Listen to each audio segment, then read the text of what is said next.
very first TenX leadership talk of the day, which will be about the foundations of the future of travel. And I would like to welcome on stage Nick van Marken and Paul Griffiths.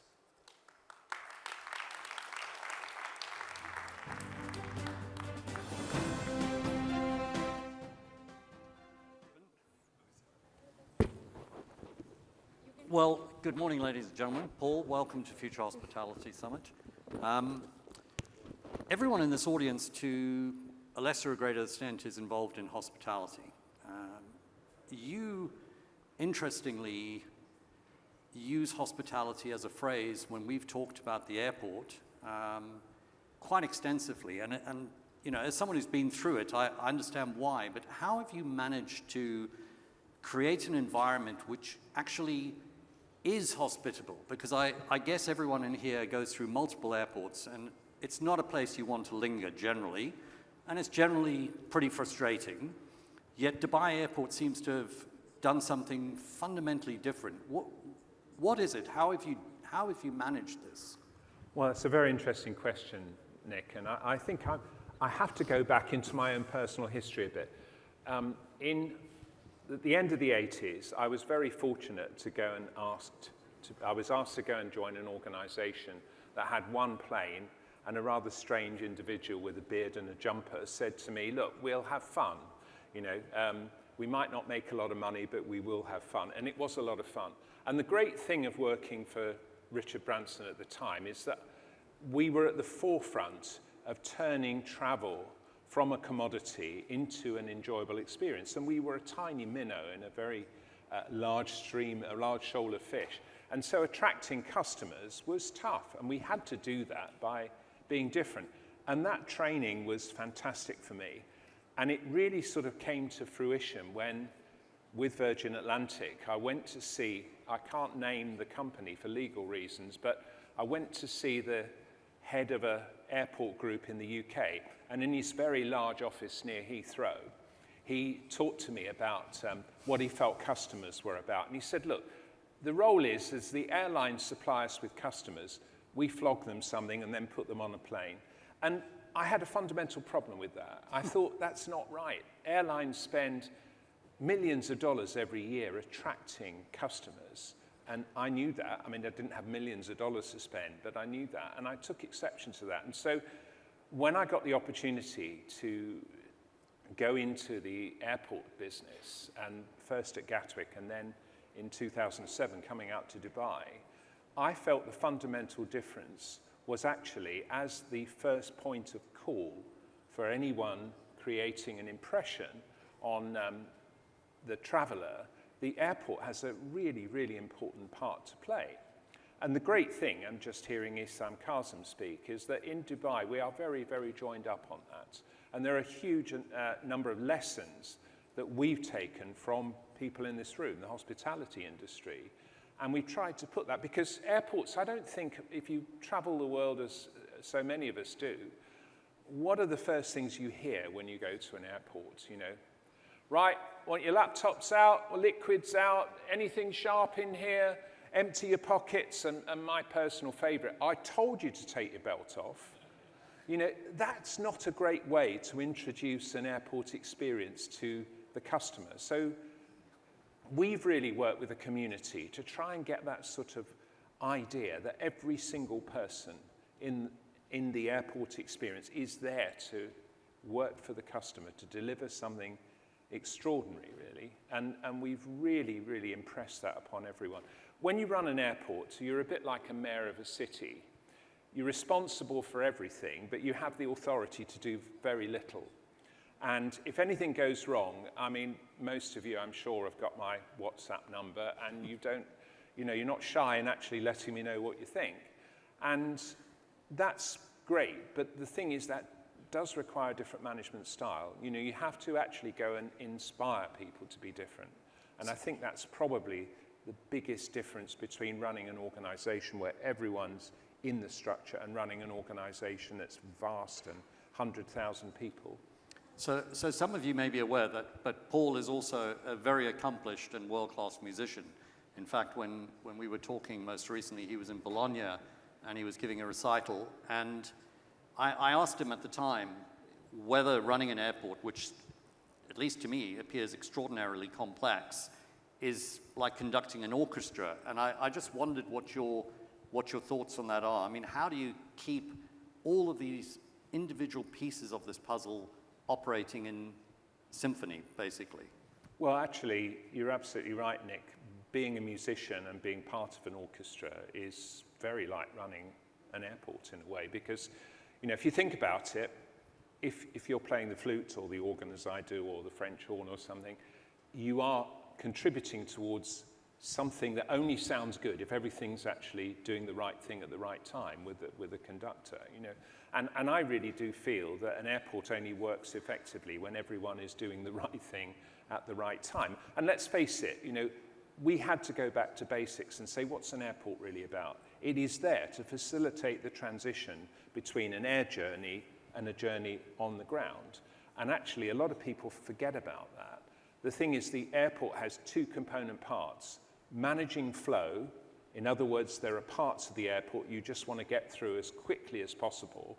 And then there's managing dwell, which is very much about hospitality and adjacency. And the problem is when airports get bigger and bigger, we tend to lose something. And I think technology now has to make sure that we bring that back. So let me pick up the technology part, because the other thing Paul does is race cars, motorbikes, anything fast, basically. You spent some time at the McLaren Technology Center looking at how they run pit stops in Formula One. How did you translate that across to the airport? Because one of the things that we noticed when going through it is that it literally takes no time at all, certainly in comparison to other international airports. I mean, if you contrast it with JFK, Heathrow, you know, Charles de Gaulle, you just feel they're old, they're slow, they're very, very, you know, focused on things which, you know, you wonder whether they're important or not. Somehow you are getting people through, I think, in 3 minutes through security is your sort of average time for 98% of people. I mean, how's that even possible? Well, it's interesting. I mean, we shouldn't knock the competition too much because, you know, I spent 4 hours, 40 minutes in the immigration queue at JFK, and I was able to watch 2 complete Netflix series. So there was actually an upside to that. But the thing is, you see, look, we looked at this whole concept of flow, and actually it was through necessity, because when I arrived in 2007, we had 30 million passengers. And of course, Emirates had placed an order for 100 plus A380s. And basically, when I walked in to see Sheikh Ahmed, I was, you know, I sort of said to him, what's my objectives, Your Highness? And he said, well, it's very simple. There's just one, really. Never constrain the growth of aviation in Dubai. And then with 100 aircraft coming over the horizon, that was quite a big ask. But how did we get from basically the same size of infrastructure with 30 million and 5,500 employees directly employed by the airport to where we are today, which is, I looked at the forecast this morning, it may have gone up by now, but it's nearly 93 million by the end of the year. And the answer is actually, you just put speed into everything. And that's something, as you've correctly highlighted, is something that's close to my heart as well. And the thing is, let's face it, a bit like being in prison, our clients do not want to be there for any longer than possible. So isn't it better for us to put the technology and the processes in place to speed people through the airport?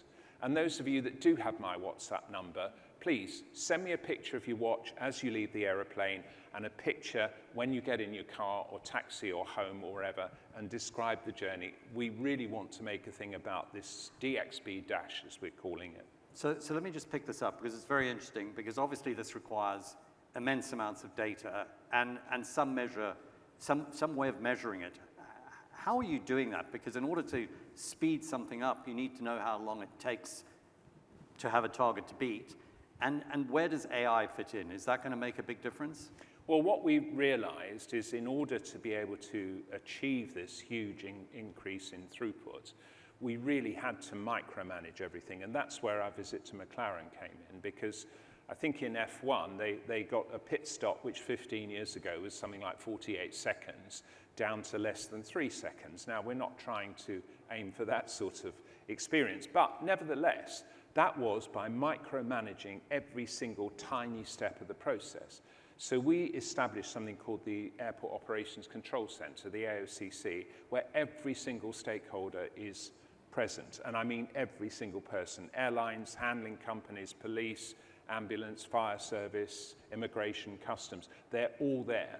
And everyone can see what's happening in the operation, whether it's congestion in the air or weather events. And we micromanage the entire operation within a split second. And AI is playing a huge part in this. We've now got cameras which are recording every single aspect of an aircraft turnaround. So those cameras are analyzing when the aircraft gets on stand, when the fuel arrives, when the catering arrives, when the baggage arrives, when the passenger bridges are attached. And we have those analyzed against targets and averages, and when things fall outside of those parameters, we're all over it. So it's micromanaging every tiny aspect of the operation that enabled us to get this throughput. I think we might actually have some stats if there's a slide that can be flipped up, which might give you all an idea of what's going on at this airport, because it is quite extraordinary. The number that stands out for me is baggage handled, which is mind-boggling.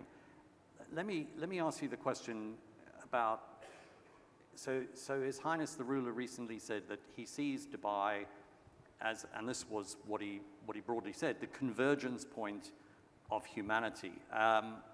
And we've sort of heard something about that this morning already, and where Dubai is going. Obviously, the big change in the future for all of us travelers and yourself is going to be DWC. How do you see this as a global hub? And I know when we talked, you talked about geocentricity, which was not a term I'd heard before. Just explain that, if you can. Explain why Dubai particularly works. Well, Issam, I think, covered it very well in saying, that a third of the world's population is within 4 hours and 2/3 within 8 hours, and that very succinctly covers it. But what we're also seeing here is the utility of the hub grows with mass. So the more throughput you can get through, and that 93 million that we're getting this year is the largest international hub in the world. And what we're aiming to do is add more and more services, more and more countries. We've got 104 countries, 256 different cities, all connected through Dubai. And the way that those aircraft ebb and flow makes it incredibly efficient, and also probably more sustainable than other forms of air travel because of the efficiency of the hub. So what we're trying to do with DWC is preserve the intimacy and complexity of that connectivity, but at the same time, try and actually make sure that we don't lose the personal service, the intimacy of the experience, because too many airports are designed when our legs are still the same length. You have to walk for huge distances, which introduces anxiety. It might help your step count, but it doesn't do anything if you're rushing for a plane. And I think the most important thing, though, is the people are hugely impressive, actually, in what we've done. And I think this is a really, people talk about legacy, don't they? And the legacy that I would like to leave here in this country is that what we've done from 2007 is we started a graduate training program, and we actually employed a number of graduates every single year. It varies between 15, 20 graduates. And now over that period of time, we've trained them, developed them, promoted them, and we've now got 78% of our management team comprised of local talent that is there because it is fantastic. And they are a lot of women, right? A lot of women. Most of the graduate trainees actually have been predominantly female, which is a great thing. And they are there because they are the best, and they've actually made a huge difference. So when we started with 5,500 employees in 2007 with 30 million customers, today 93 million customers, probably more by the end of the day, and we only have 1,800 staff now. So we have a huge number of highly motivated people, a lot of technology, really trying to deliver on this promise of putting the customer first. Well, on that point, ladies and gentlemen, I'm afraid we're out of time, but I know there's going to be a video running in the background which Paul wanted everyone to see, but perhaps we could all just extend our thanks to Paul Griffiths. Thank you so much, Paul. Thank you, Nick. Thank you.